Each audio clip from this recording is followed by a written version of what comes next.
Welcome students. This is an initiative taken by the Directorate of Higher Education, Government of Goa for developing e-content learning in the subject of economics.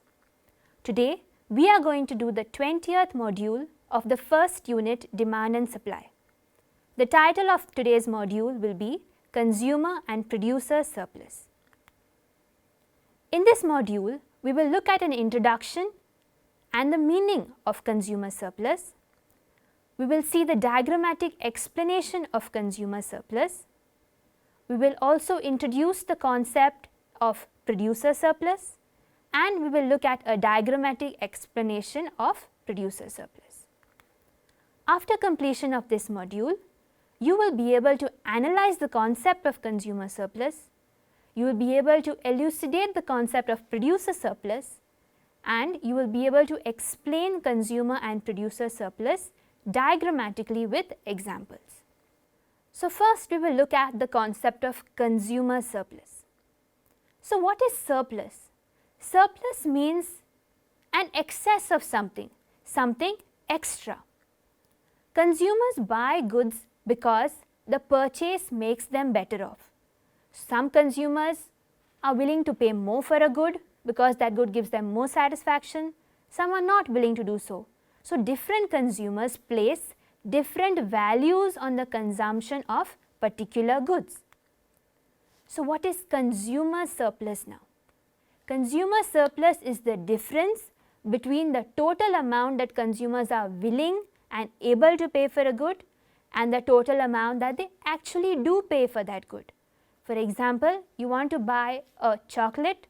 The chocolate costs 20 rupees, but you like the chocolate so much you are willing to pay 40 rupees. So, your consumer surplus will be 40 minus 20, which is 20 rupees. Now, we shall look at consumer surplus with the help of a diagram. On the x-axis, we measure the number of tickets, and on the y-axis, we measure the price per ticket. Suppose a student wants to buy movie tickets. On the x-axis, we measure number of tickets, and y-axis, we measure price per ticket. The student wants to watch the movie so badly that she is willing to pay a maximum amount of rupees 200 for the ticket. However, the market price of the ticket is fixed at rupees 80. So, her consumer surplus is rupees 200 minus rupees 80, which gives you rupees 120. That is the blue portion. Thus, the ticket is worth purchasing because it generates rupees 120 of surplus value above and beyond its cost. The second ticket is also worth buying because she is willing to pay rupees 180, but the market price of the ticket is fixed at rupees 80. So, her consumer surplus is rupees 180 minus 80 equal to rupees 100. In a similar manner, the third ticket generates a surplus of rupees 80, that is rupees 160 minus rupees 80, that is rupees 80. For the fourth ticket, the student is willing to pay rupees 140, while the ticket costs rupees 80.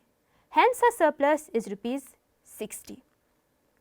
In a similar manner, the fifth ticket generates a surplus of rupees 40.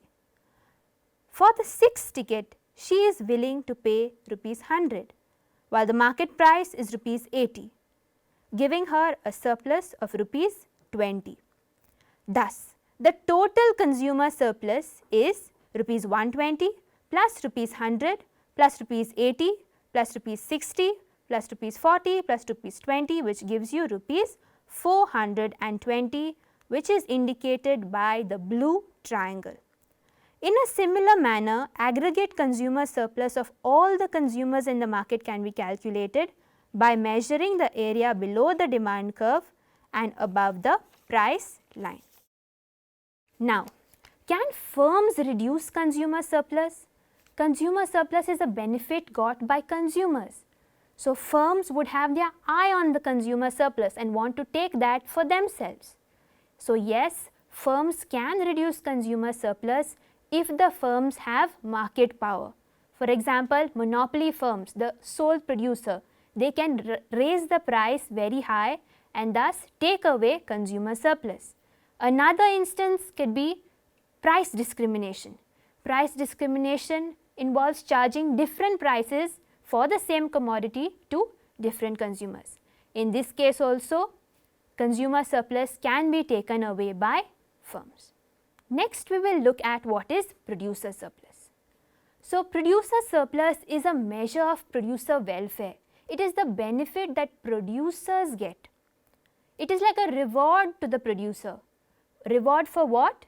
It's a reward because the price that he gets for his product is more than the cost of production of that producer. So, what is the meaning of producer surplus?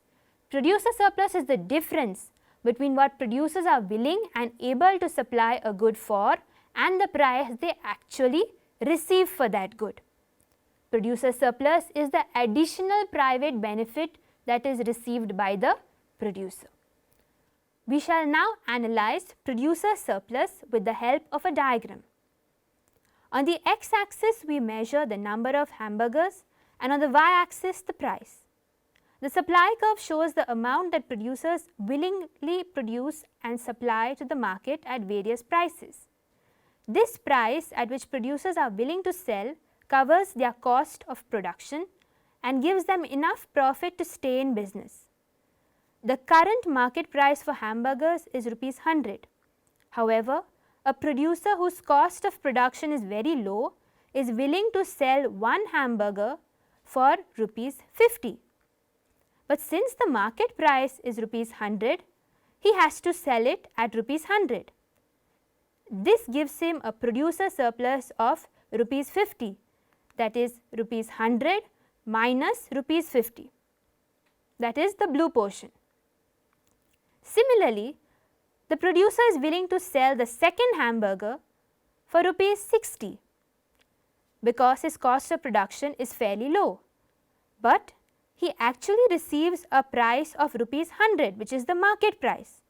So, now his producer surplus is Rs 40, indicated by the yellow portion.